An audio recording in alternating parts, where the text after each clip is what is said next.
العلاقات بين دول الخليج والمغرب برأيك؟ أعتقد أصدق توصيف هي أنها مرحلة استراتيجية جد متقدمة، وأنها مرحلة أصبح فيها تفعيل هذه الشراكة الاستراتيجية التي كانت فيما قبل في مستوى تعاون استراتيجي، في مستوى يعني علاقات استراتيجية. الآن أصبحت شراكة استراتيجية حقيقية، وأصبحت تأخذ بعد مستدام، بمعنى أن المغرب الآن أصبح جزءا من النظام الإقليمي الخليجي. نعم. وأصبح له دور أساسي في خريطة موازين القوى الإقليمية. وهنا أريد أن أسأل، في ظل انسداد آفاق الاتحاد المغاربي، هل بات العمق الخليجي هو البديل بالنسبة للمغرب؟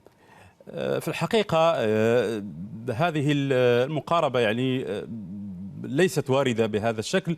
فالمغرب يؤكد أيضا على الشراكة المغاربية، ويؤكد أيضا على دور اتحاد المغرب العربي. لكن المغرب هناك مشكل ملف الصحراء، ولأن المغرب يؤكد على حل هذا الملف ويؤكد على وحدته الترابية.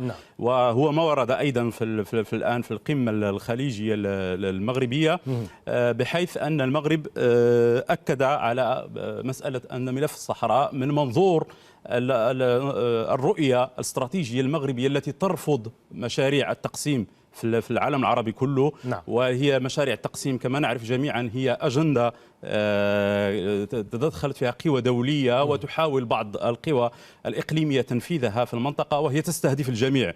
فلذلك الرؤية المغربية تلتقي مع رؤية مجلس التعاون الخليجي الرافضة لأي مشروع تقسيم وأي مشروع يعني وهنا دكتور